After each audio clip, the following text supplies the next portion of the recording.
Bom dia, boa tarde, boa noite, pessoal. Sejam bem-vindos a mais um vídeo de teoria de grupos, onde nós vamos falar sobre subgrupos gerados por um subconjunto e um caso bem especial desse tipo de subgrupo, que serão os grupos cíclicos. Esse conceito de um subgrupo gerado, ele vem de maneira análoga a personagens que a gente estuda no caso de anéis, especialmente no caso de ideais. E no caso de espaço vetorial, é muito comum, por exemplo, dentro de um espaço vetorial, você olhar para o subespaço vetorial gerado por um certo subconjunto do espaço. No contexto de anéis, é comum você olhar para o ideal gerado por um certo subconjunto de um dado anel. E aí o subgrupo gerado por um subconjunto, essencialmente, é você olhar para todos os elementos de um certo conjunto fixado e testar todas as possibilidades de interagir com eles por meio da operação definida no grupo. Essa seria a essência do subgrupo gerado por um subconjunto. A gente vai dar uma atenção muito especial no futuro, quando esse subconjunto for finito, né? A gente vai ter os grupos finitamente gerados. E um caso bem especial é quando o grupo é gerado por um único elemento, que esses são os chamados grupos cíclicos. Então, vamos definir aqui o que é o subgrupo gerado por um subconjunto. Então, eu vou pegar aqui um grupo, seja G um grupo e S um subconjunto de G. Eu vou definir primeiro o subconjunto gerado por S, né? E aí depois a gente vai provar que isso de fato é um subgrupo. Então, definimos uma notação clássica aqui que a gente usa. Esse contexto é essa coisinha que parece com o negócio do produto interno, né? É formado que é esse conjunto aqui, ó. São todos os Gs que estão em G, para os quais existem N natural e, digamos, A1 até AR em G, a princípio, tais que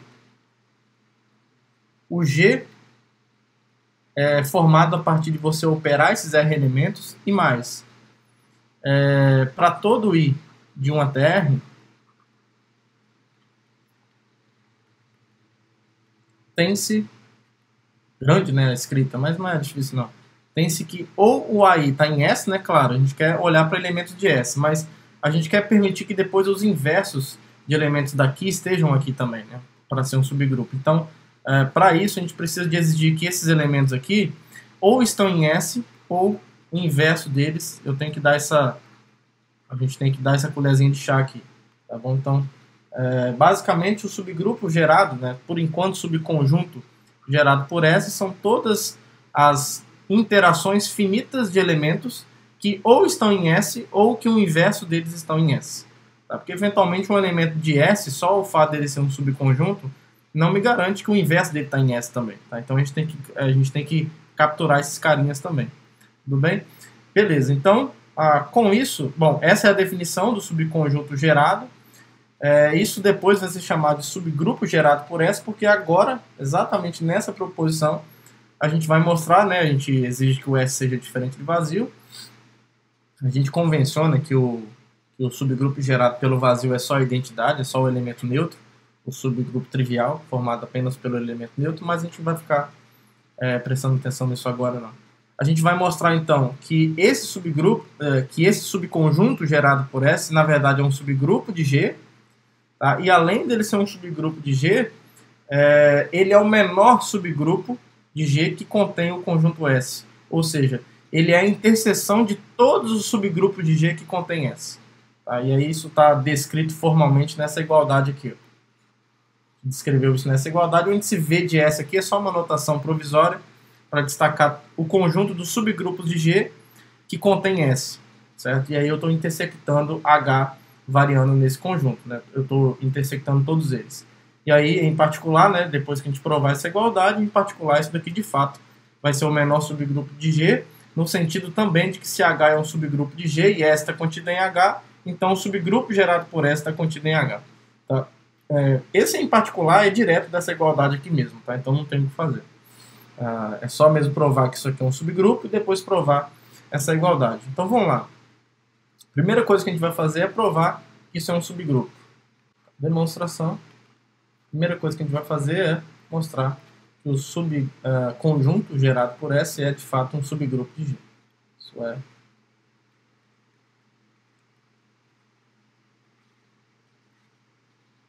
de G, certo? Então, a primeira coisa que a gente tem que verificar é que o elemento neutro está em S, né? Primeira coisa, ó, o E está no subgrupo gerado por S. De fato, como S é diferente de vazio, de fato, essa é a afirmação, né? Como S é diferente de vazio, então existe um elemento A em S. Certo? Existe um elemento A em S.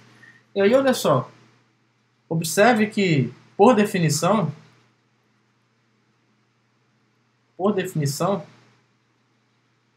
A vezes A menos 1 está aqui. Ó. Por que ele está no subconjunto gerado por S? Porque ele é um produto finito de elementos em que ou cada um deles ou está em S ou o inverso dele está em S. Tá? Então, assim, esse daqui pertence a S e esse daqui, ó, o inverso dele, que é o A, pertence a S. Então, esse produto está no subconjunto gerado por S por definição. Só que isso daqui, A vezes A menos 1, é a identidade. Tá? É o elemento neutro. Então, isso implica que o elemento neutro pertence ao subgrupo gerado por S. Tá? Agora a gente tem que provar, podia ter colocado uma corzinha aqui, né? Essas afirmações é bom quando fica colorido para dar um destaque. Olha que coisa terrível que ficou aqui, né? Então vamos mostrar agora que esse S é fechado para a operação. É fechado para a operação de G. Então vamos lá. Eu vou pegar dois elementos aqui quaisquer, então sejam x e y, elementos do subconjunto gerado por S. Então isso quer dizer o seguinte, ó. Daí existem, vou chamar de R e S naturais, e os elementos aqui que eu vou usar para gerar x e s, A1 até a R, B1 até BS, em G, tais que, quando eu olho para x, x é A1 até a R, e vou colocar assim, ó, AI pertence a S, ou AI a menos 1 pertence a S, isso para todo I de 1 até R, e o Y é B1 até BS, onde o BJ pertence a S, ou o BJ a menos 1 pertence a S, para todo J de 1 até S. Tá, e aí acabou, porque olha só, logo, o XY, por definição, vai ser o quê? Como a gente já está craque em produtos finitos dentro de grupos, isso daqui nada mais é do que o A1. Lembra que não importa a maneira como a gente coloca os parênteses, né? Então eu não preciso nem colocar parênteses se eu não quiser. Vai ser isso daqui, certo? Onde isso daqui acontece. Onde qualquer XY é um produto finito de elementos, onde cada elemento desse ou está em S ou o inverso dele está em S. Então acabou. Tá? Então, por definição,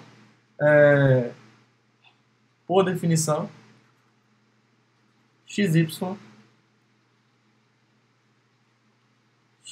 pertence ao subconjunto gerado por S. Tudo bem? E agora a gente vai mostrar que esse conjunto é fechado para o inverso. Né? Então, vamos pegar aqui agora um X qualquer, nesse candidato a subgrupo, e a gente vai mostrar que o inverso dele tem que estar aqui também. Né? Então, de novo, daí existem, por definição, existem R natural e A1 até a R em G, por enquanto, tais que o X é formado por esses elementos, né? São esses elementos operados com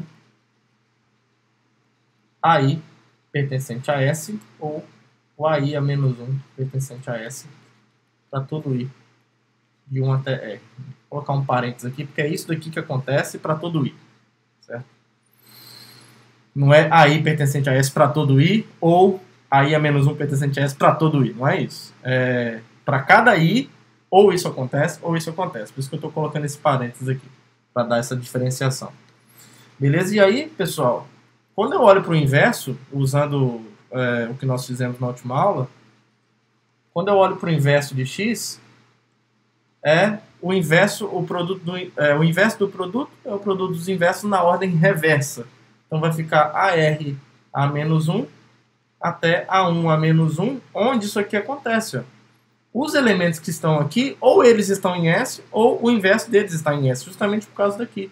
Tá? Onde isso daqui acontece, ó, o AJ a menos 1 pertence a S, ou o AJ a menos 1 a menos 1, que é o próprio AJ, pertence a S.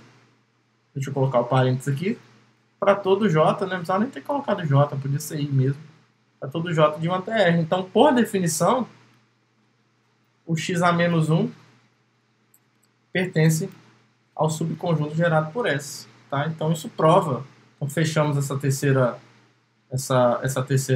afirmação. Então, isso prova então, que esse camarada é um subgrupo mesmo. É um subgrupo de G. Tá? Que daqui para frente vai passar a ser chamado de subgrupo gerado por S. Tudo bem? Então, essa primeira parte da proposição foi, né? A gente provou, então, deixa eu ver, provamos essa afirmação roxa. Agora, o que a gente quer provar é essa igualdade aqui. Tá? Deixa eu colocar ela azulzinha ali. Então, a gente quer provar agora que o subgrupo gerado por S é a interseção de todos os subgrupos de G que contém S. Tudo bem? Então tá. A primeira coisa a provar vai ser isso daqui. Ó. Então vamos provar primeiro. Isso daqui acontece.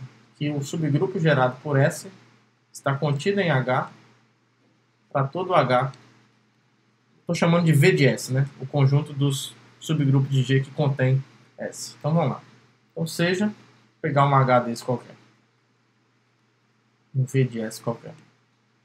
O que vai acontecer? Ó? Então, quando eu pego um elemento qualquer daqui, ó, então a gente quer provar que o subgrupo gerado por S está contido em H. Né? Então, eu vou pegar um X qualquer no subgrupo gerado por S. Tá? Então, fazendo isso significa que existe, mesmo historinha de sempre, né? Daí existem A1 até a R pertencentes a G, tais que o X é A1 até a R, e isso aqui acontece, ó, ou o AI pertence a S, ou o inverso dele pertence a S, para todo I de 1 até R. Tá? E o que a gente vai mostrar agora é que cada um desses elementos aqui necessariamente tem que estar em H. Tá? Necessariamente tem que estar em H. Porque, cada AI desse. Porque olha só, uma afirmação auxiliar aqui. Ó. AI pertence a H para todo I pertencente aos índices 1 até R. De fato, vamos pegar um índice qualquer. Então, para todo I, a gente sabe que isso aqui acontece. Né? Então, olha só, se o AI pertence a S, como S está contido em H, afinal de contas, H é um subgrupo que contém S, como S está contido em H, então o AI pertence a H. Tranquilo. Então, para esse caso foi. Então, a gente pode supor o outro caso. Então, suponha que não seja o AI, mas que seja o AI a menos 1 que pertence a S. Agora, de novo, como S está contido em H, então isso quer dizer que o inverso do AI pertence ao H. Agora, H é um subgrupo. Diferente de S, H é um subgrupo. Como H é um subgrupo de G, o que vai acontecer? Se um elemento está em H, o inverso dele também está. Então, o inverso do AI tem que pertencer ao H também. Só que o inverso do inverso é o próprio elemento. Então, o AI vai ter que pertencer ao H. Tá? Então, isso fecha essa afirmação vermelhinha. E aí acabou. Porque como eu estou multiplicando, né, eu estou fazendo um produto de um número finito de elementos que está em H, então esse X também tem que estar em H. Tá? Então, assim, o que a gente tem? Ó? A1 até a R pertence a H. E como H é subgrupo, ele é fechado para a operação. Né? Então, como H é subgrupo de G, isso era uma afirmação que a gente poderia ter provado na aula anterior, né? Para limpar a sujeira. Como H é subgrupo de G, então A1 até AR pertence a H, o que implica que o X pertence ao H, tá? Isso aqui seria um daqueles lemas laterais, tá? Lema lateral: se H é subgrupo de G, se H é subgrupo de G e A1 até AR pertencem a H, então sim, né? Então A1, aqui é o produto. Então A1 até AR pertence a H, produto. Aí você faz por indução. Para R igual a 1, trivial. R igual a 1, trivial. Aí você suponha R maior que 1 e que esse camaradinho, o produto dos R menos 1 primeiros elementos, pertencem a H. Então, como H é subgrupo, o que vai acontecer? Ó? Esse elemento aqui, multiplicado com AR, também pertence a H. Porque esse pertence e o AR também. Só que isso daqui é justamente o A1 até AR. Então é assim que você prova por indução que se você tem R elementos dentro de um subgrupo, o produto desses R elementos também pertence a um subgrupo. Tá? Então tem esse leminha lateral que a gente usou aqui. Tá? Então isso fechou a demonstração de que o subgrupo gerado por S está contido em H. Né? Logo, o subgrupo gerado por S está contido em H. Isso fecha essa inclusão, essa afirmação verde. A gente provou, então, ó, que o subgrupo gerado por S está contido em H para todo H, em vez de S. Então, a gente tem essa inclusão. Então, se ele está contido em todos, ele está contido na interseção. H em vez de S, H.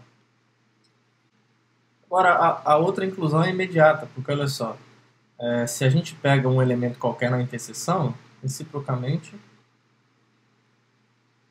seja X nessa interseção aqui, de todos os subgrupos de G que contém S. Então, o subgrupo gerado por S é um deles. Tá? Então, como o subgrupo gerado por S é um subgrupo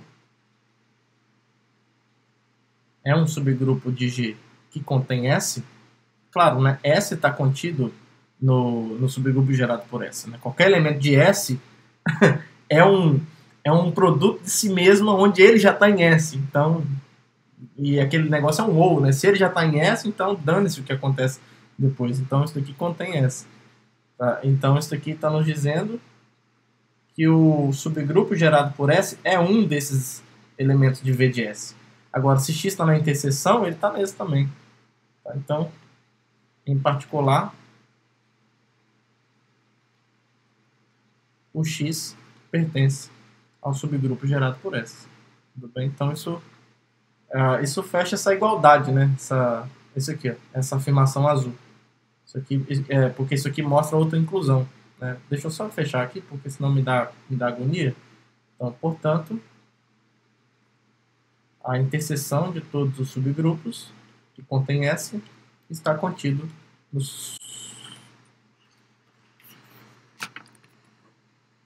subgrupo gerado por S. Tudo bem? Então, isso fecha a afirmação azul e eu acho que fecha a demonstração da proposição. Né? Acabou. Todo o restante aqui é consequência daquilo que nós tínhamos falado. Então, fechou a demonstração dessa proposição. Tá? Então, está definido o subgrupo gerado por um subconjunto e ele é o menor subgrupo de G que contém esse conjunto fixado que nós tomamos. Tudo bem? E aí a gente vai olhar, mais para frente a gente vai olhar com mais calma quando a gente tem subgrupos ou grupos finitamente gerados. Né? O que significa dizer que o grupo é gerado por um número finito, por um conjunto finito, por um subconjunto finito dele. Tá? Mas hoje, especificamente, a gente vai olhar com cuidado para os que nós vamos chamar de grupos cíclicos. A gente vai dizer que um grupo é cíclico quando ele é gerado por um único elemento. Tá? Eu posso até escrever a outra definição aqui, de finitamente gerado logo para ficar registrado. Então, se eu tenho um grupo G, primeira coisa, dizemos que G é um grupo finitamente gerado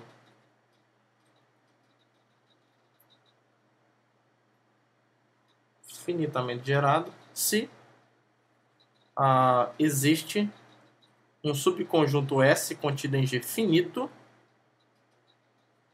tal que o G é o subgrupo gerado por S. Tudo bem? Então isso é o significado de um grupo finitamente gerado. E hoje, especificamente, a gente vai dar bastante atenção ao caso particular em que esse subconjunto finito que gera o grupo, ele tem um único elemento. Então nós vamos dizer que G é cíclico. Dizemos que G é um grupo cíclico, uma classe importantíssima de grupos, se existir um G pertencente a G, tal que o grupo G é gerado pelo conjunto que tem só o elemento G. Tá? E aí, só para não ficar carregando essas chaves aqui à toa, a gente vai denotar isso assim. Só mesmo o subgrupo gerado só pelo elemento G. Né? Não precisa colocar o conjunto aqui. A gente vai denotar ele assim, quando isso aqui acontecer. Tá? Então, um grupo ele vai ser cíclico quando ele é gerado por um único elemento. Claro, você pode ter mais de um gerador, mas você consegue um elemento suficiente para que as operações entre esse elemento com ele mesmo gere todo o grupo. Tudo bem? E aí a gente mostra que os grupos cíclicos são desse formato aqui. Ó. Se eu tenho G um grupo e um G pertencente a G, um elemento fixado, o subgrupo gerado por um único elemento, na verdade, são todas as potências de G. São todas as potências de G. Tá? E aí fica mais fácil para a gente descrever esse subgrupo, né? Então, você sempre tem maneiras de obter, mesmo que o grupo G não seja cíclico, você sempre pode obter subgrupos cíclicos dele. Basta você fixar um elemento e olhar para o subgrupo gerado por esse único elemento. E aí o que a gente está dizendo é que esse subgrupo gerado por este único elemento, que vai ser cíclico, ele na verdade é o conjunto de todas as potências desse elemento. Tudo bem? Onde o T aqui pode ser um expoente inteiro qualquer. Tá? Para a gente mostrar essa igualdade, vamos dar só um nome provisório para esse conjunto da direita aqui de L, sei lá. Só para a gente ter que escrever isso aí toda hora. E aí a gente quer provar então que o subgrupo gerado por G é igual a L. Certo? Essa inclusão aqui é imediata. Essa inclusão aqui é imediata, porque olha só, G elevado a T, lembra que isso aqui, pelo que nós vimos na última aula, G elevado a T, se o T for igual a zero, isso é a identidade. Tá? Então, isso é a identidade que está ali dentro, está aqui no subgrupo gerado por G, é um subgrupo. Se o T é igual a zero. Isso aqui, por exemplo, é G vezes G vezes G, T vezes, a gente viu isso na última aula, se o T for maior ou igual a zero. Isso aqui é G a menos 1 elevado a menos T, se o T for menor que zero, e o G a menos 1 elevado a menos T é o G a menos 1 operado com ele mesmo menos T vezes. Certo? Isso é uma expressão permitida dentro do subgrupo gerado por G. Tá? Assim como a de cima também é. Já que todos os elementos G estão no conjunto que contém o G. Não tem para onde correr. Tá? Então essa inclusão aqui é trivial. O que a gente vai mostrar agora é que vale outra inclusão. Tá? E aí para provar isso, a gente vai mostrar, na verdade, só mesmo para a gente poder formalizar o argumento, a gente vai mostrar o seguinte, ó, se A1 pode parecer estranho, mas para formalizar o argumento precisa disso daqui. Ó, se A1 até a N pertencem a G, são tais que ou o AI é igual a G, ou o AI a menos 1 é igual a G, que quer dizer que o AI pertence a G, ou o inverso dele pertence ao conjunto que contém só o G como elemento, se isso aqui acontece para todo I de 1 até N, então a gente vai provar essa afirmação, porque é isso que a gente precisa provar. A outra inclusão é provar isso, na verdade. Então, esse produto de A1 até a N pertence ao conjunto L. Tá? E a gente vai provar isso por indução sobre N. Tudo bem? Então, primeiro, por indução sobre N. Então, para N igual a 1 é óbvio, né, pessoal? Para N igual a 1, o que acontece? Ó? Ou A1 é igual a G, ou A1 a menos 1 é igual a G. Certo? Então, assim, ó, se A1 é igual a G, então o A1 é G elevado a 1, que pertence a L. Certo? E se o A1 a menos 1 for igual a G, então o que acontece? É porque o A1 é igual ao G a menos 1, que é o inverso. Tá? Que pertence a L também, porque a potência aqui é negativa. Certo? Então, tranquilo. Para N igual a 1, tranquilo. Então a gente vai supor que o N é maior que 1 e que A1 até AN menos 1 pertence a L, certo? A1 vezes A2 até AN menos 1. Então daí existe, se ele pertence a L, daí existe um T inteiro, tal que A1 até AN menos 1 pertence, na verdade é igual a G elevado a T, né? É igual a G elevado a T. E aí a gente sabe que AN é igual a G, ou AN a menos 1 é igual a G. Tá? Então, vamos dividir em casos. Se AN, se AN é igual a G, então, quando eu olho para A1 até AN, isso é o produto dos N menos 1 primeiros elementos, vezes AN, que vai ser igual, nesse caso, a isso aqui é G elevado a T, por hipótese de indução, vezes o próprio G, certo? Que, pelo que nós vimos na última aula, se eu tenho a mesma base, somos expoentes. G elevado a T mais 1. T mais 1 é um número inteiro, isso aqui pertence a L. No outro caso, se o AN a menos 1 é igual a G, então o AN é igual a G a menos 1, e daí, o que vai acontecer? O A1 até AN, que é o que eu quero mostrar que está em L, isso aqui, de novo, é o A1 até o AN menos 1, vezes o AN. Esse cara, por hipótese de indução, é G elevado a T, vezes o AN é G elevado a menos 1. Então, isso é G elevado a menos 1, que pelo que nós vimos na última aula, isso é G elevado a T mais menos 1, que é T menos 1. E, bom, T menos 1 é inteiro também. Então, isso aqui está em L por definição. Então, fechou a demonstração dessa afirmação por indução. Tá? Provamos que, de fato, esse produto finito de elementos que satisfazem essa condição aqui necessariamente precisa ser uma potência de G. E aí acabou. Tá? Então, se você pega um elemento agora qualquer, no subgrupo gerado por G, por definição ele é desse formato aqui. Ó. Por definição ele tem que ter esse formato. Tá? E aí nós provamos que qualquer elemento do subgrupo gerado por G está em L. Tá? Então acabou.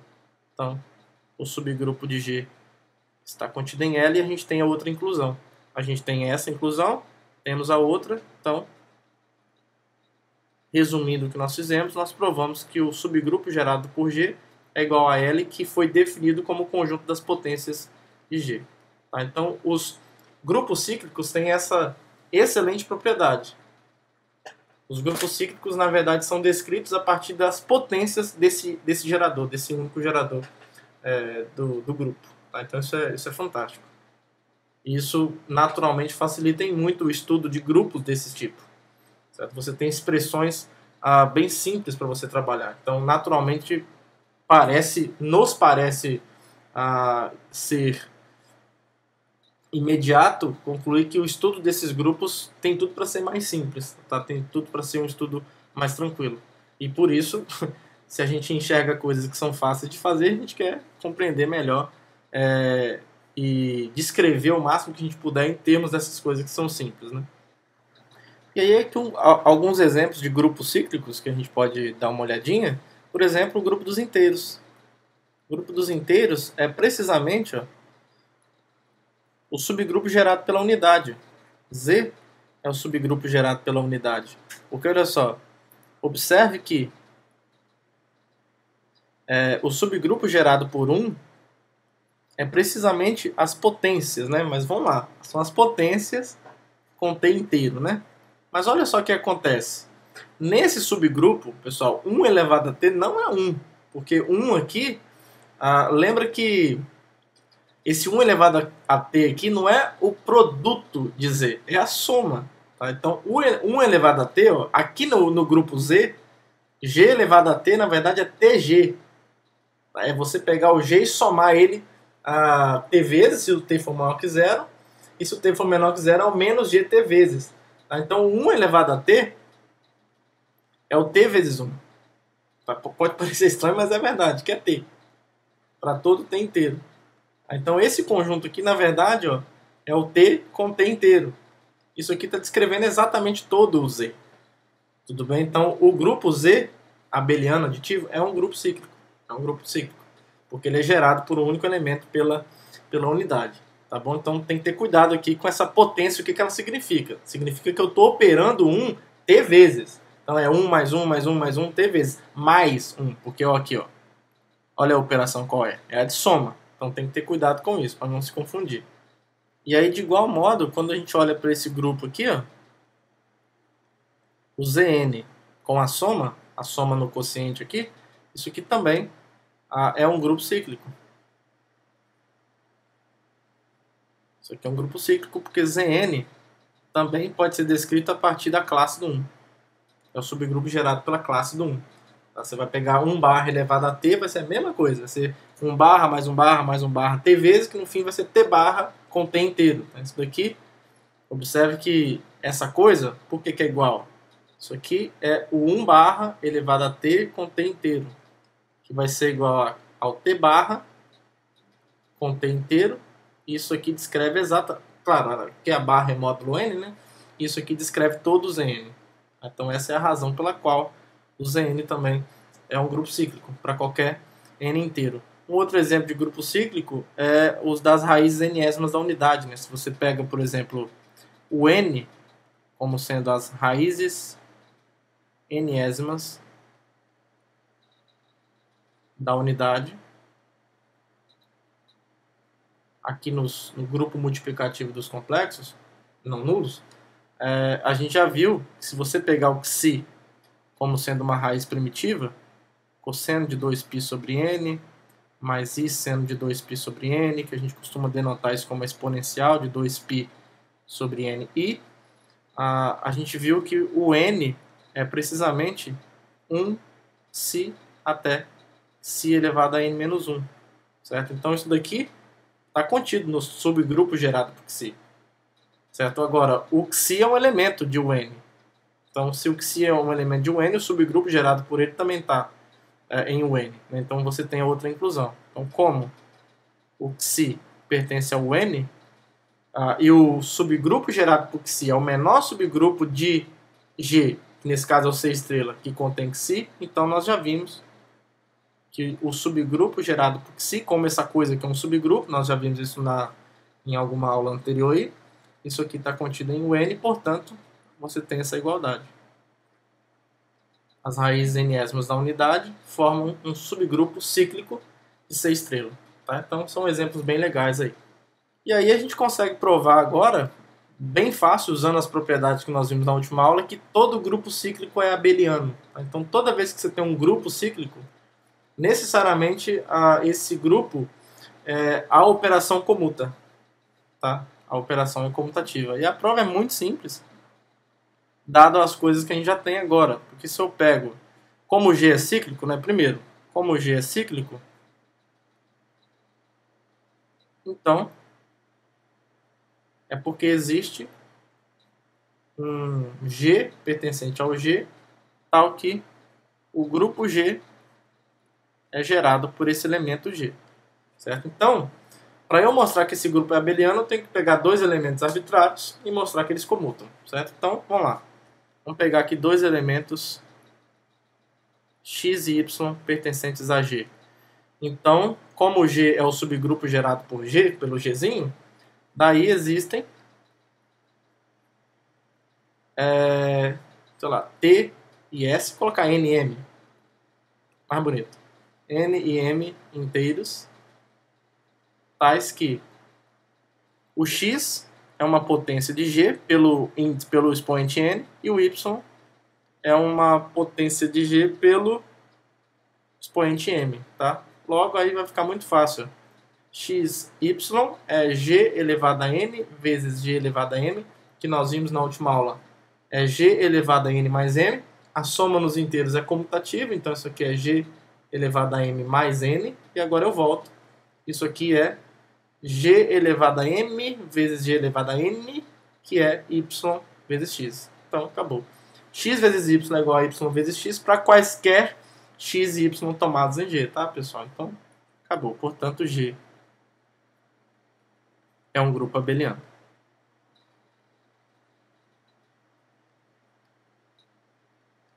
Tudo bem?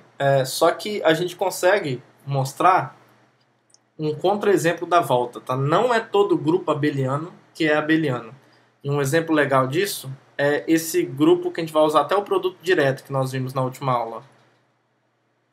Esse grupo aqui, ó, como Z2, vou pegar o Z porcentado por 2, pelo ideal gerado por 2, né? Isso aqui, os inteiros módulo 2. Como isso daqui é um grupo abeliano, nós já vimos isso. Então, se eu olhar para o produto direto desses dois caras, Z2 cartesiano com Z2, isso é abeliano. A gente já viu que o produto direto de quaisquer grupos abelianos continua sendo um grupo abeliano. Mas olha só, esse grupo aqui não é cíclico. Porque quando você olha, por exemplo, ó, esse grupo tem 4 elementos. Vamos lá. Deixa eu colocar uma outra cor aqui. Ó. O Z2, cartesiano Z2, ele tem 4 elementos. O elemento neutro dele é o 0, 0. Aqui a barra é módulo 2, né? O 1 barra, 0 barra, depois o 0 barra, 1 barra, e depois o 1 barra, 1 barra. Se ele fosse cíclico, ele teria que ser gerado por algum desses elementos, certo? Agora, quando você olha, por exemplo, para o subgrupo gerado por 0, 0, que é o elemento neutro, ele só tem o 0, 0, certo? Você ficar somando esse cara com ele mesmo, ou com menos ele, vai dar sempre 0, 0.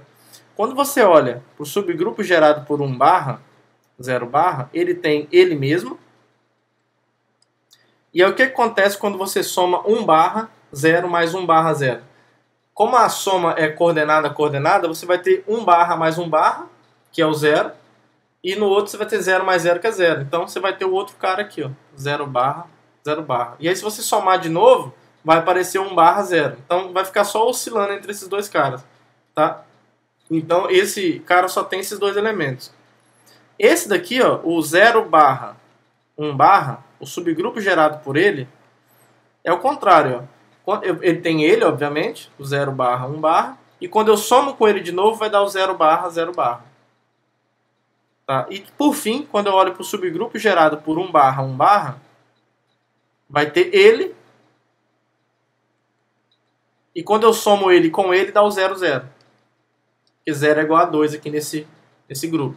Tá? E observe que todos esses subgrupos gerados por um único elemento, todos eles, deixa eu fazer uma coisa só, todos eles estão contidos propriamente no Z2, cartesiano Z2. Então não tem como esse grupo aqui ser cíclico, porque nenhum desses elementos aqui gera esse grupo todo. Tá? Então a conclusão aqui, ó, é que esse grupo Z2, cartesiano Z2, não é cíclico. Porque se ele fosse, ele teria que ser gerado por um desses caras, mas ele não é. Simplesmente não é. Tá? Então a gente acabou de apresentar um exemplo de um grupo abeliano que não é cíclico. Tá? Então a condição de ser cíclico é muito, mas muito mais forte do que a condição, a propriedade de ser um grupo abeliano. Então a gente tem que tomar cuidado com esse detalhe. E um exemplo importante de um subgrupo gerado específico também, nesse contexto de grupo, é o chamado subgrupo dos comutadores. Aqui a gente vai estudar eles bastante mais para frente, mas que eu já vou definir aqui para vocês.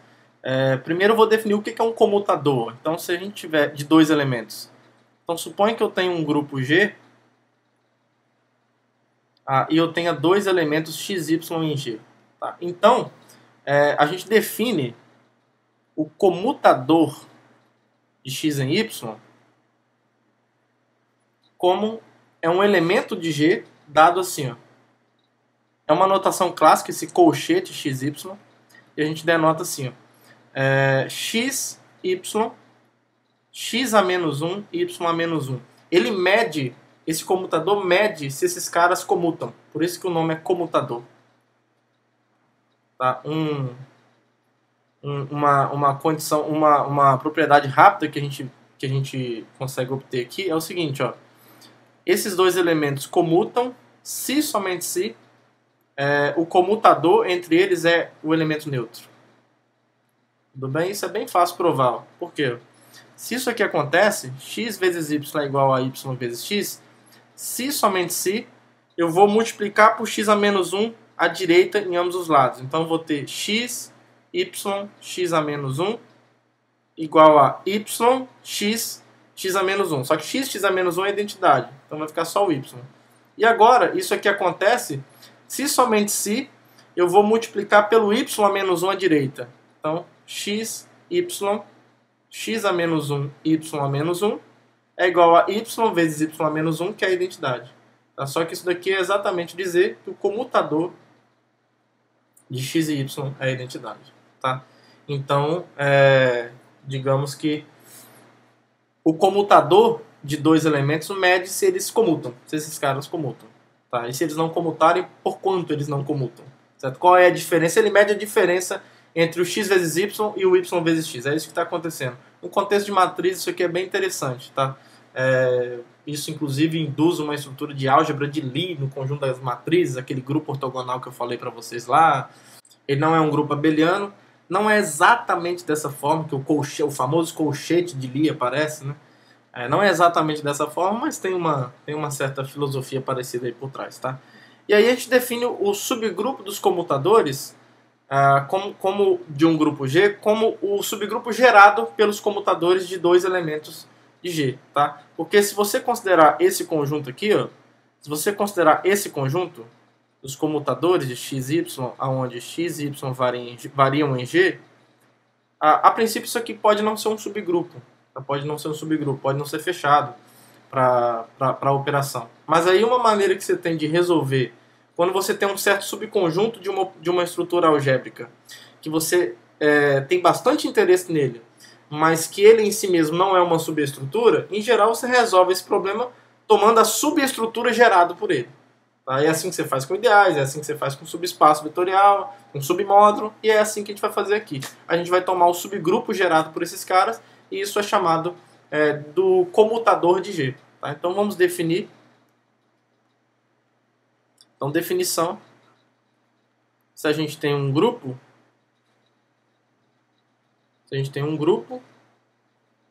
o comutador de G é definido como a notação clássica é G', tá? G', e é o subgrupo gerado por esse conjunto. Qual conjunto? O conjunto dos comutadores. XY pertencente a G. Tá? Não é todo livro que usa essa notação de colchete, então, para ficar mais explícito ainda, é o subgrupo gerado por elementos desse tipo aqui. Ó.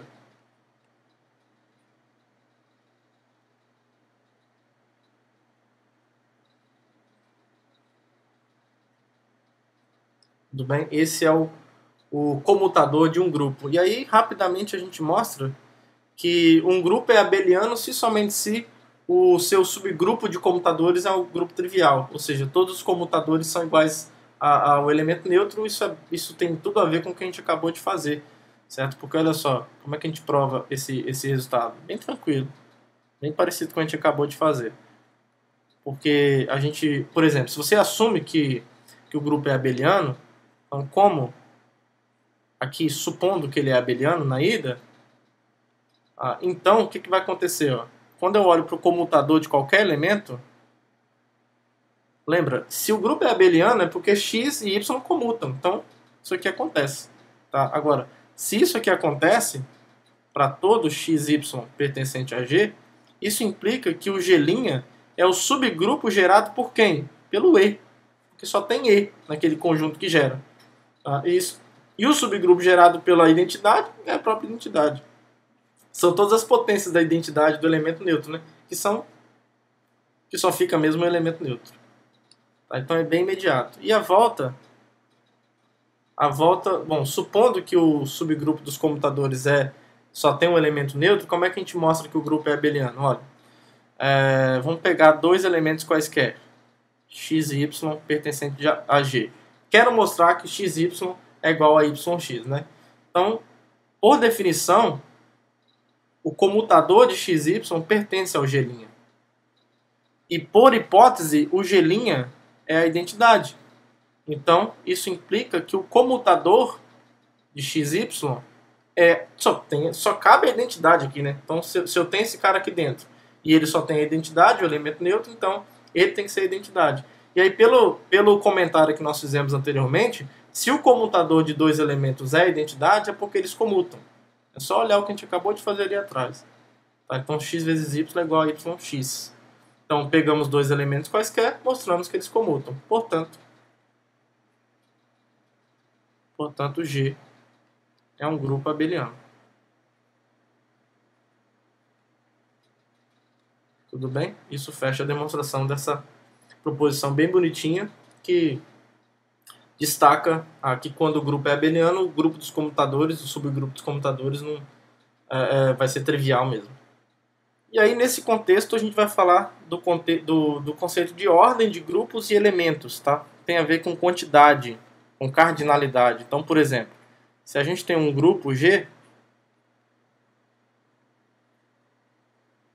se a gente tem um grupo G e um elemento A pertencente a G, a gente define duas coisas. Ó. A ordem do grupo, a ordem de G, é a cardinalidade desse grupo. Tá? É a cardinalidade desse grupo G. Tá? Se esse grupo é finito, essa ordem é finita, né? A gente vai ter então um número natural designando a quantidade de elementos. Né? Ou, se for infinito, aí é um cardinal mesmo. E aí a ordem do elemento, a ordem de um elemento A, a ordem de A é definida como uma notação clássica, esse Ozinho aqui, ó, é uma letra O bonitinha, e é definido como sendo a cardinalidade do subgrupo gerado por A, do subgrupo cíclico gerado por esse elemento. Tudo bem? Que também pode ser infinito. Se for finito, aí a gente tem um número que vai representar isso. Tá bom? Então, é um conceito clássico dentro desse contexto que a gente vai desenvolver um pouquinho agora. E aí, nesse sentido, a gente vai estar bastante interessado especificamente quando a gente tem elementos de ordem infinita ou grupos de ordem infinita em alguns contextos. Então, por isso, no próximo resultado, a gente vai estabelecer uma equivalência para saber quando que a ordem de um elemento é finita. A gente vai mostrar que num grupo qualquer e dado um elemento qualquer, é equivalente dizer que a ordem de um elemento é finito e dizer que existe um número natural tal que alguma potência desse elemento é a identidade. Tá? Então a gente vai mostrar que essas duas coisas são equivalentes e aí, quando isso aqui acontecer, né, se a ordem for finita, e aí eu vou chamar de n, então, na verdade, n é o menor número natural, tal que a potência nésima de A é a identidade. Certo? E aí, nesse caso, quando n é a ordem de A, esse subgrupo gerado por A, que ele a princípio é o conjunto de todas as potências de A, pode ser descrito, na verdade, dessa forma aqui. Ó. São todas as potências de A até n-1.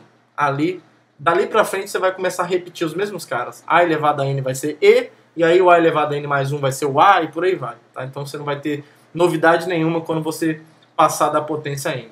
Tudo bem? Então vamos provar essa primeira parte aqui primeiro, depois a gente prova a segunda. Vou mostrar então que A implica em B. Né? A gente sabe então que a ordem aqui é finita.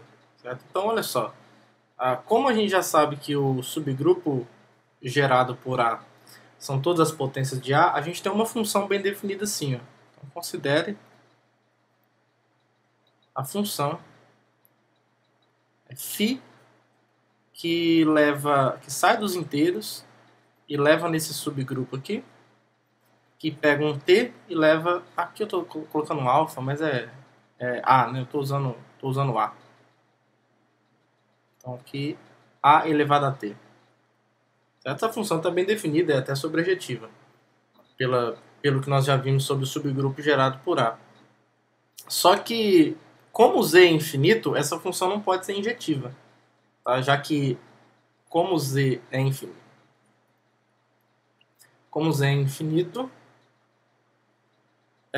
e, por hipótese, esse conjunto aqui é finito, que a gente falou que a ordem dele é finita, então φ não é injetiva. Φ não é injetiva. Isso significa que existem, digamos, T e S inteiros com T diferente de S. Isso é importante. E aí eu já posso escolher, já que o T é diferente de S, ou o T é menor que S, ou S é menor que T, né? Nada me impede já de escolher o T menor que S. Sem problema nenhum. A ordem de Z é total, né? Então, com T menor que S, tais que a imagem de T por φ é igual à imagem de S por φ. Então, isso aqui está nos dizendo o quê? Isso aqui está nos dizendo que A elevado a T é igual a elevado a S. E aí agora a gente pode usar as propriedades de potência à vontade, porque se eu multiplicar, por exemplo, por A elevado a menos S em ambos os lados, a gente vai ter isso daqui, ó, A elevado a T vezes A elevado a menos S, igual a elevado a S vezes A elevado a menos S, que a gente já viu que o A elevado a menos S é o inverso de A elevado a S, né? Isso aqui vai dar A elevado a zero, que é a identidade. Então isso é igual à identidade. O que está nos dizendo que A elevado a T menos S é igual à identidade. Tá? Mas eu tinha que escolher logo esse jeito, né? Mas não está errado não, mas é porque eu quero alguém natural, né? Eu quero um cara positivo. Mas é só você levar a menos 1. Pronto. Se você levar a menos 1, o T menos S é menor que zero, né? Mas não tem problema. Você resolve isso assim. Ó. Isso é igual a isso. Agora isso aqui vai virar S menos T, pelas propriedades que nós vimos na última aula. E aí o inverso de E é ele mesmo, né? Então, isso significa... Eu só não usei uma boa letra, né? Coloca a telinha aqui, ó. T0, T0, T0, T0, T0, oh, Jesus, T0, T0. Isso, pronto. Mesma coisa. Aí agora, como no enunciado eu estou falando que eu quero encontrar um T, então deixa o T reservado para isso. Então eu vou tomar T como sendo S menos T0, que pertence aos naturais, porque ele é positivo e inteiro. E daí temos A elevado a T igual à identidade. Tá? Então toda vez que a ordem de um elemento é finita, necessariamente alguma potência dele tem que ser a identidade. Tá? Você vai operar com ele mesmo e em algum momento vai ter que dar a identidade, tudo bem? Agora vamos fazer a volta, né? Que o B implica A. A gente quer mostrar agora então, bom, a hipótese é, suponha que exista T natural tal que A elevado a T seja igual à identidade. E aí, pessoal, nessa volta eu já vou provar isso aqui de uma vez. Ó. Já vou provar esse camarada, isso aqui de uma vez. Eu vou tomar N como um mínimo, tá? Aí eu vou mostrar que N é a ordem de A. É o mínimo dos números naturais cuja potência dá a identidade. E a gente já vai mostrar tudo isso aqui de uma vez logo. Então, como existe um T satisfazendo isso, eu posso tomar N como o mínimo desse conjunto aqui, ó, já que ele é não vazio.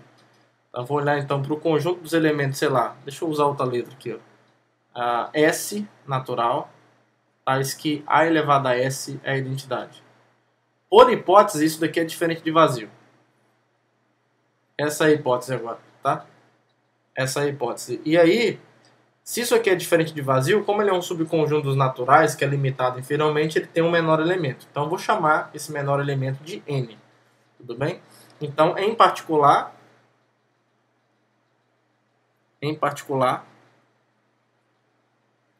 A elevado a N é a identidade. Se a gente precisar usar isso. Só que ele é o menor satisfazendo isso, né? Agora, a gente quer provar que a ordem de alfa é finita, né? Então, na verdade, a gente vai provar isso daqui, ó. A gente vai provar isso daqui agora. A gente vai provar que o subgrupo gerado por A é exatamente isso daqui, ó. E A até A elevado a n menos 1. Tudo bem? É isso que a gente vai provar agora. Certo? Essa inclusão, porque se a gente provar isso, em particular, a gente vai estar mostrando então que esse cara é finito, porque isso aqui tem n elementos, né? E a ordem dele é n, que é exatamente o mínimo aqui. Então a gente já vai provar tudo de uma vez nessa proposição, tá? Né? Digamos nessa implicação. Então, ó, essa inclusão aqui é imediata. Essa inclusão aqui é imediata, porque todas as potências de A estão aqui, digamos, todos os elementos desse conjunto aqui, ó, são potências de A, certo? Então, se eles são potências de A, eles estão no subgrupo gerado por A. A gente já viu hoje isso. Então, só nos resta provar essa inclusão. Então, vamos lá. A gente vai pegar, então, um elemento qualquer aqui, o que, na verdade, se resume a pegar um inteiro qualquer, R, né? E mostrar que A elevado a R tem que ser escrito nesse formato aqui.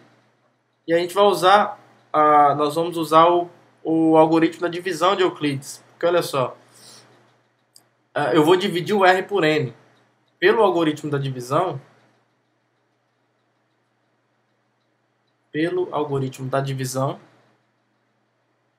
existem, vou chamar aqui de Q, e o R eu já estou usando para esse R qualquer. Então deixa eu chamar. Vou fazer o seguinte, eu vou pegar M qualquer aqui, por questões de conforto psicológico. Mas é um problema mental teu. Vou pegar um M qualquer aqui, e aí agora sim, Q e R, a princípio inteiros, mas de modo que isso aqui acontece. Ó. O M, eu tô dividindo o M por N, né? Então isso aqui é M, o M é Q vezes N mais R, onde o R é o resto, né, da divisão. Então o R é maior ou igual a zero e menor que N. Tudo bem? Então o que acontece? Antes da gente fazer qualquer análise sobre esse R, o A elevado a M, então, o A elevado a M é igual a A elevado a Q vezes N mais R. Aí agora a gente pode usar todas aquelas propriedades que a gente viu anteriormente. Isso daqui, então, é A elevado a N elevado a Q vezes A elevado a R, certo? Que, por sua vez, A elevado a N é a identidade, né? A elevado a N é a identidade. Então, isso daqui é E elevado a Q vezes A elevado a R, que é E elevado a Q, é o próprio E, e aí vai dar o A elevado a R, e isso pertence a esse conjunto aqui, ó. E A até o A elevado a N menos 1, porque olha só onde é que está o R. O R começa no 0 e termina no N menos 1. Tá? Então ele pertence a esse conjunto. Então essa inclusão aqui está demonstrada. Essa inclusão que está demonstrada. Então assim, se essa inclusão está demonstrada, a gente já sabe que ele é finito. Então isso já provou que esse cara é finito. Agora a gente quer mostrar que esse N é precisamente a ordem. A gente quer mostrar que o N, cadê? É precisamente a ordem de A. E aí isso tem a ver com o fato desse conjunto aqui agora ter exatamente N elementos. E aí para esse conjunto ter exatamente N elementos, não pode ter repetição aqui dentro, né? Então vamos supor por absurdo que a ordem de A não é N, que é menor. A ordem de A é menor que N. Que ela é no máximo N, né? Já que essa igualdade é verdadeira. Vamos supor que é menor que N. Então isso quer dizer que tem dois expoentes resultando na mesma coisa, né? Então daí existem,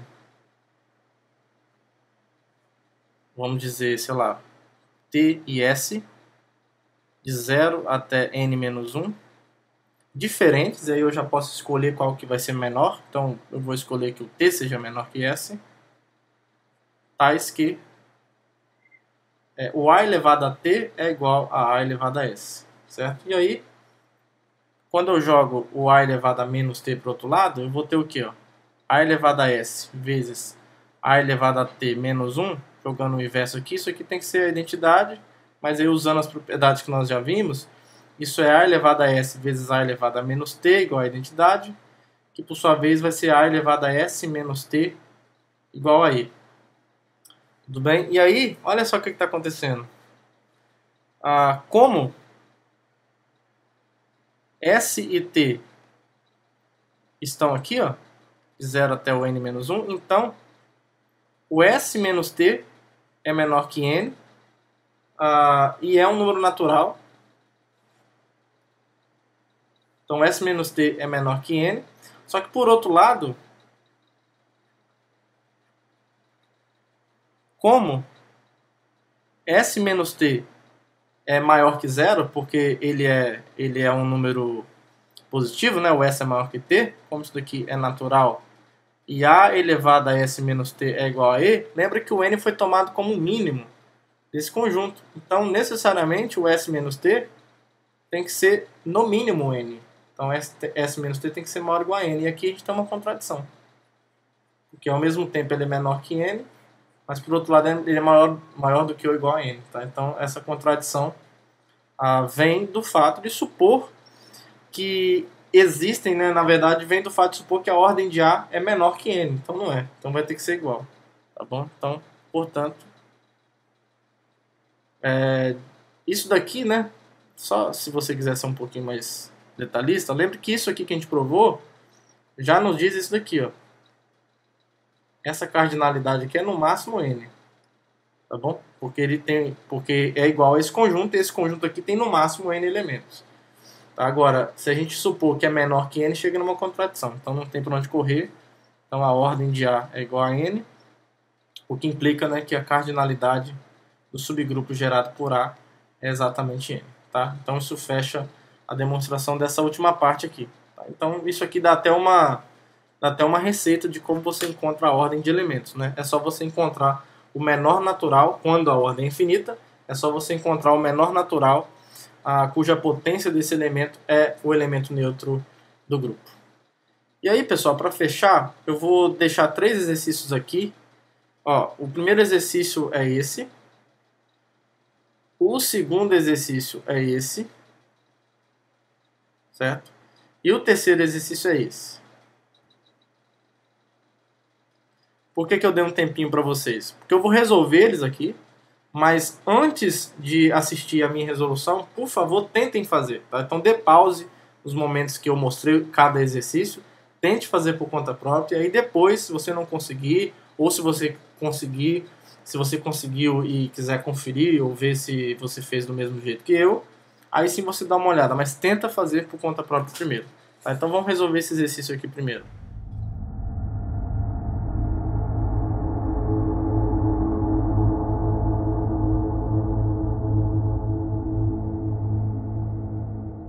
Então, nesse exercício a gente tem um elemento diferente do elemento neutro de um grupo. E no item A a gente vai mostrar que a ordem de um elemento é 2, se somente se esse elemento é igual ao seu inverso.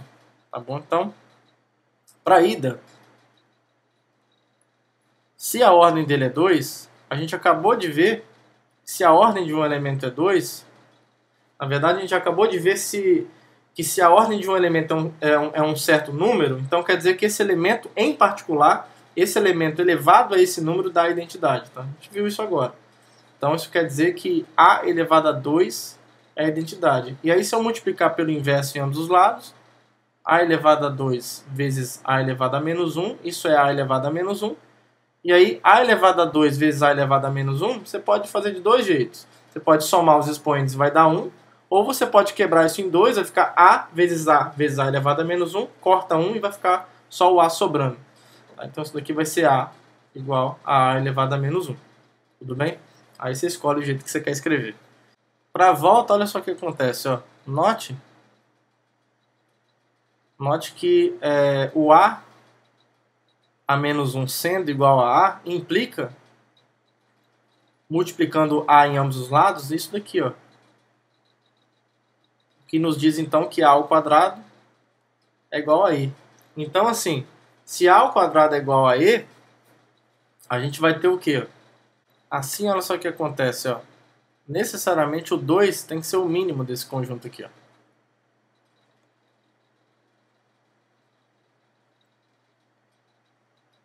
Pois o A é diferente de E. Aqui a gente usa de fato essa hipótese. tá? Porque ó, o 1 não está aqui dentro. Porque se o 1 tivesse, o A elevado a 1 seria E, portanto o A seria E. Isso é absurdo por hipótese. Então, o 1 não é o mínimo. Então só pode ser o 2. Tá? Porque o 2 só não seria mínimo se o 1 tivesse ali dentro. Tá? Então não tem jeito. Agora o 2, agora esse mínimo aqui a gente viu que é exatamente a ordem desse elemento, né? Então isso aqui implica que a ordem desse elemento é 2. Tá? Então bem tranquilo esse item A. Para o item B, a gente quer saber, eu vou fazer o seguinte, eu vou chamar de L o conjunto dos números naturais R para os quais a potência Résima de A elevado a M é a identidade, né? A gente sabe que a ordem de A elevado a M é precisamente o mínimo desse conjunto. É precisamente o mínimo desse conjunto. O que a gente quer provar é que o N é o mínimo desse conjunto, né? Então primeiro ele tem que estar ali, né? Então observe o seguinte, como a ordem de A é M vezes N, então isso quer dizer, por exemplo, que o A elevado a Mn é a identidade. Só que pelo que nós vimos na última aula, isso aqui é exatamente A elevado a M elevado a N, e isso é a identidade.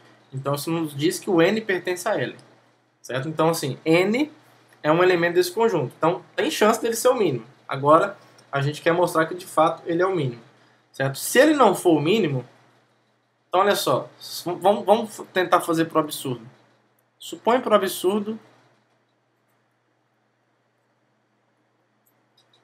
que N não é o mínimo de L.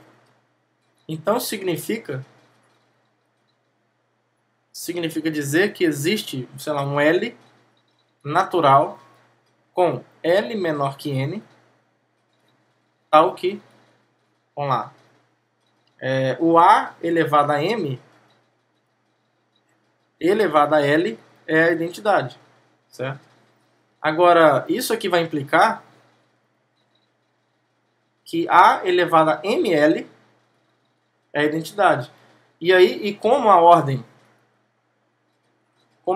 de A é MN, então necessariamente o M vezes N, que é a ordem, tem que ser menor ou igual a M vezes L, certo? Tem que ser igual a M vezes L. Só que aí isso aqui vai implicar, cortando o M, né? O M é um número natural, então nesse contexto aqui. Então isso aqui vai implicar que o L é maior ou igual a N. Isso é um absurdo. Isso é uma contradição. Tudo bem? Então isso quer dizer, essa contradição veio do fato de supor que o N não é o mínimo de L. Então acabou. O N é o mínimo de L. Logo, N é o mínimo de L, que é precisamente, né, a ordem de A elevado a N. Então o item B também foi. Aí o item C, vamos ver que a ordem de A menos 1 é igual a ordem de A. Parece tranquilo também. Como a gente está falando de cardinalidade aqui, a gente pode tentar definir uma função. Defina uma função φ que sai do subgrupo gerado por A e vai para o subgrupo gerado por A elevado a menos 1, que faz o seguinte, ó. Pega um x aqui e x a menos 1.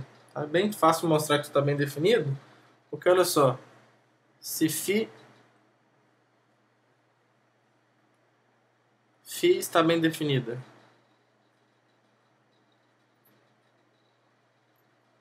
de fato, se x pertence ao ao subgrupo gerado por A, então x é uma potência de A para algum t inteiro. E daí o x a menos 1, tudo que a gente tem que provar é que o x a menos 1 é uma potência de A menos 1, né? Não vai ser, porque isso aqui é AT a menos 1, que é precisamente A menos 1t. A gente já viu isso.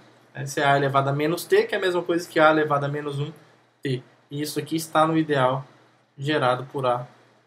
Subgrupo gerado por A elevado a menos 1. Tá? Então a função está bem definida e é claramente uma objeção, tá, pessoal? Claramente isso aí define uma objeção. Claramente.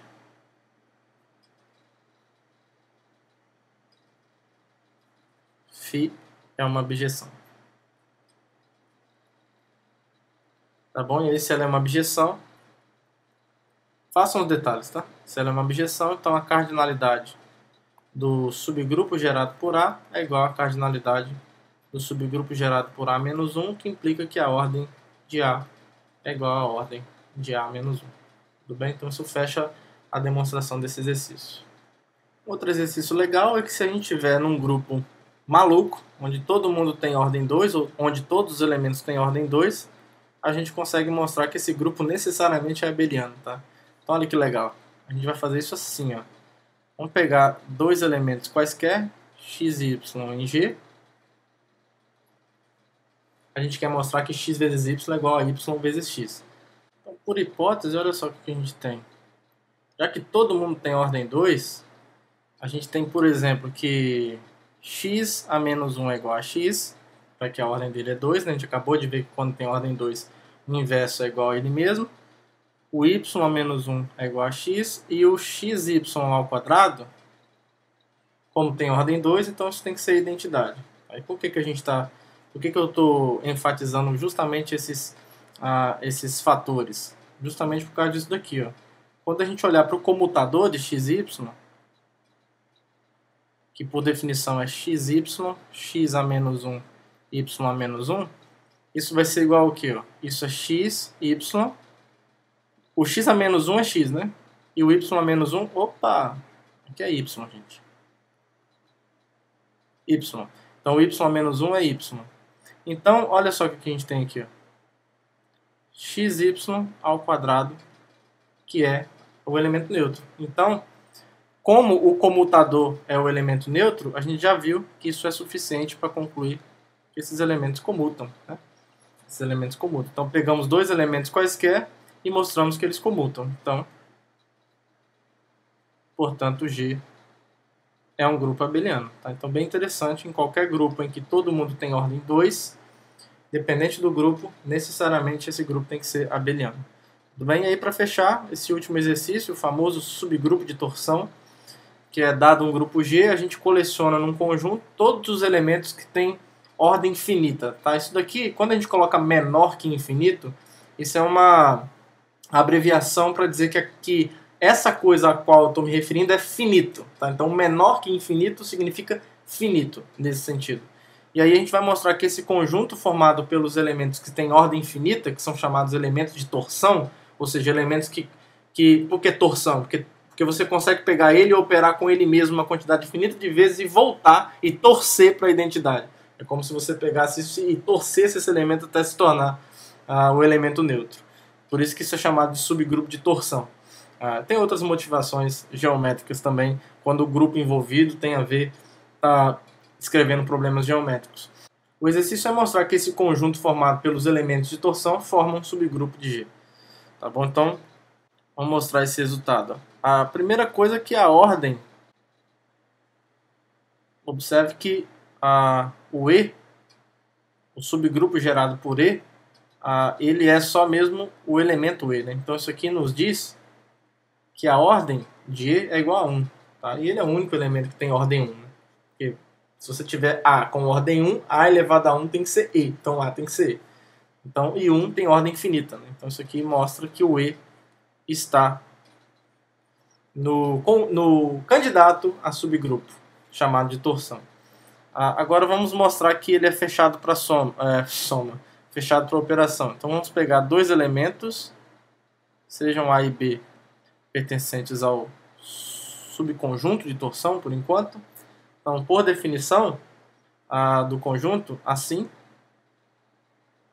a ordem de A é finita e a ordem de B é finita. E aí, por uma proposição que nós provamos hoje, dizer que a ordem de um elemento é finita é equivalente a dizer que tem alguma potência dele que se torna o elemento neutro. Né? Então, e daí, e por uma proposição, vou colocar assim, ó, por uma proposição, existem T e S naturais, tais que A elevado a T é E B elevado a S é E também. Tudo bem? E aí é só a gente multiplicar o T e o S, que olha só o que vai acontecer. Logo, quando eu pegar AB, Se eu quero mostrar que AB é um elemento de torção, eu tenho que encontrar, ou seja, mostrar que a ordem de AB é finita, basta, por essa mesma proposição, basta encontrar alguma potência dele que dá o elemento neutro, né? E a gente vai ver que o TS aqui vai ser uma potência adequada, porque usando as propriedades que nós já vimos na última aula, isso aqui vai ser A elevado a TS vezes B elevado a TS, que é a mesma coisa que aqui eu posso usar a propriedade que diz que A elevado a TS pode ser quebrada dessa forma. E aqui o TS eu espertamente vou escrever assim, ó, B elevado a S, T. Só inverter. TS é ST. E aqui eu vou ter o A elevado a T é o elemento neutro, elevado a T. Depois o B elevado a S é o elemento neutro, elevado a S. E aí tudo isso aqui é o elemento neutro, que vai se tornar apenas o elemento neutro mesmo, tá? E aí pela mesma proposição, segue que a ordem de AB, deixa eu escrever bonitinho, né? Segue que a ordem de AB é finita, o que nos diz então que AB pertence ao candidato a subgrupo de torção. Beleza? E aí para finalizar, fechado para o inverso, a gente vai pegar um A qualquer, um subgrupo de torção. Então isso quer dizer que a ordem de A é finita. E pelo que acabamos de provar, a ordem do inverso é igual à ordem do elemento original. Então, se a ordem do elemento original é finita, a ordem do inverso também é finita e, portanto, o A menos 1 pertence ao subconjunto de torção. E aí, portanto, a gente conclui com isso. Portanto, esse subconjunto de torção é um subgrupo de G, certo? Então isso fecha a demonstração desse último exercício e com isso fechamos a nossa aula de hoje, tá bom? Então espero que vocês tenham gostado, que todos tenham um bom dia, uma boa tarde, uma boa noite, um abraço para todo mundo e até a próxima aula. Tchau, tchau.